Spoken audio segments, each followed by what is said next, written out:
Yeah, thank you so much for your time. I understand Yeah, the geography was very difficult to actually manage, so I'm glad we were able to actually. yeah, Yeah.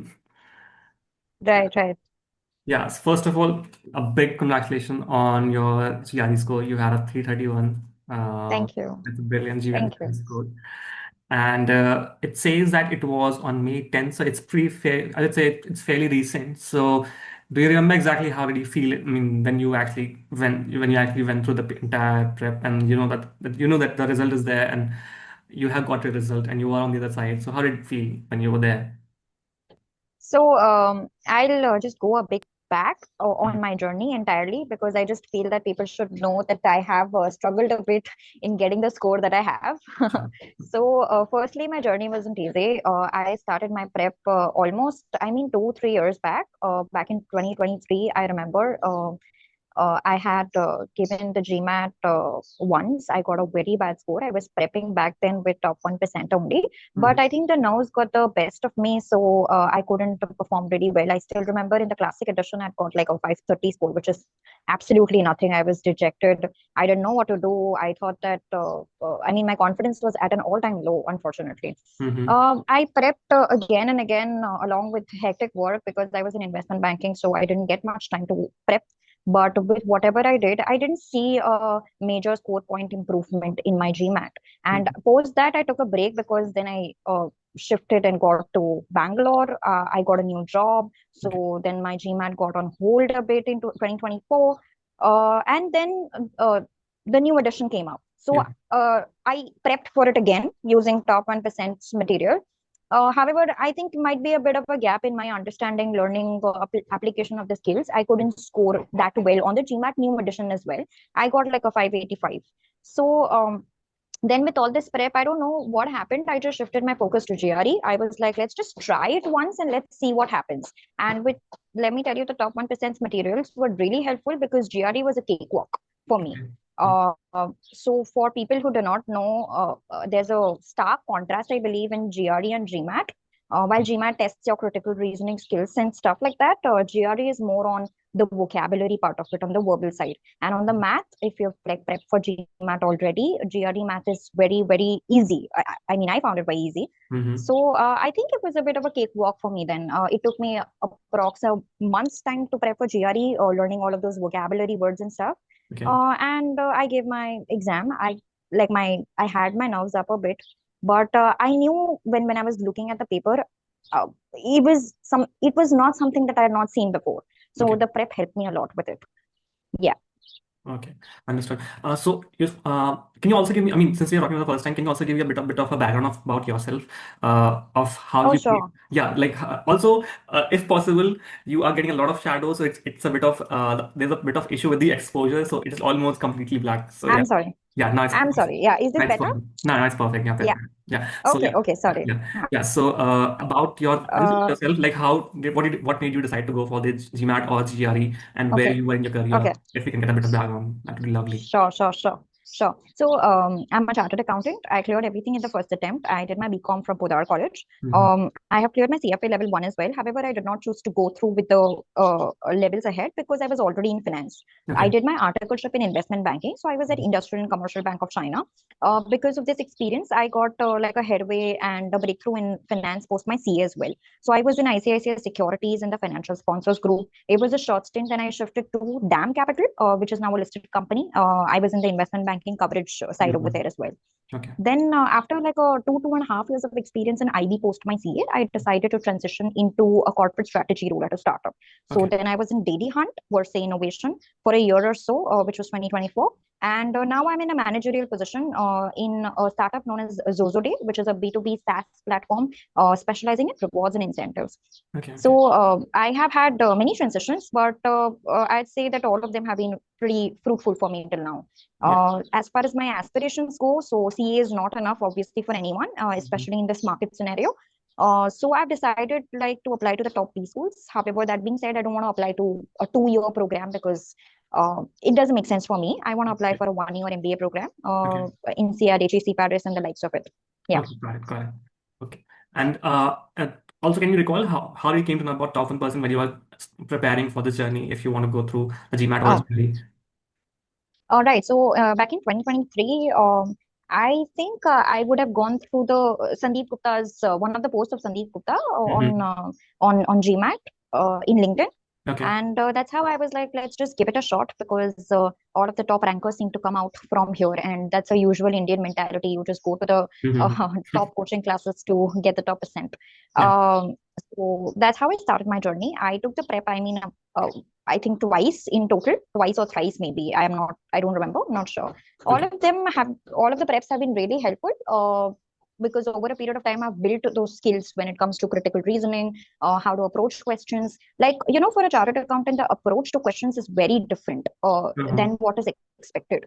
Because we just know how to probably approach questions by remembering them and presenting them on the paper. However, when it comes to like approaching these kind of questions, may it be math or verbal, it's a different set of mentality that you have to be in. The approach needs to be different. So I think I took a lot of time in changing my approach, Okay. and of course that has culminated into a good score. I would have liked if I had it in GMAT, but just for me, I found GRE to be simpler. Got it. And initially, when you were actually practicing, what would you say would be the strength of yours? What is the was it the quant or the verbal? What would you say?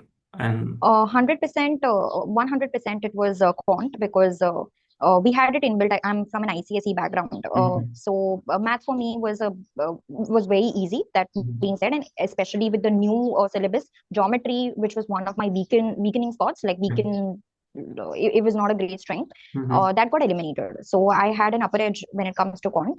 Verbal, what I found helpful through Sandeep Gupta's prep was critical reasoning per se, because Mhm.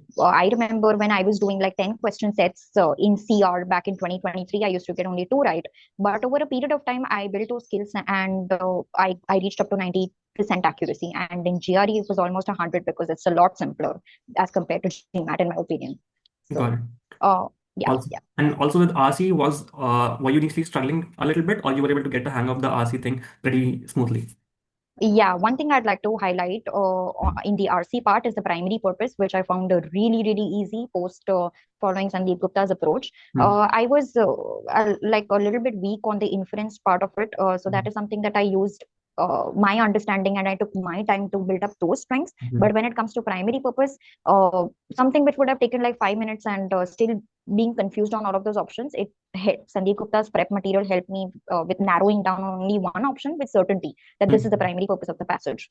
So yeah, Got it, got it. And you were managing this entire prep of yours, I'm guessing with your hectic job. Like, yeah, yeah, yeah, I mean, a lot of people actually struggle with this particular part. So, can you give us a bit of a breakdown? I'm pretty sure you must not be following the stringent structure on a day-to-day basis because the work hours can be very dynamic. But how were you trying to manage the entire prep along with work? If you can describe it, at least in the last couple of months, at least. yeah. Yeah, absolutely. So, initially, yes, back in 2023, when I was prepping for it, I had taken approx like a 1 week leave. Then after 2 months, I ended up taking another 15 days leave. Hmm. So leave was not an issue, but the prep was really difficult to manage along with my work because I used to clock in 12 to 14 hours on an average every day, along with the weekends as well sometimes. Hmm. So, what I used to do is I used to wake up early in the morning and dedicate only 2 hours to one particular subject. And then the next day, I wouldn't repeat that. I would take something else. Hmm. And in the weekend, Sunday or Saturday that I used to get, I used to like revise the entire thing that I learned over the period of 5 days.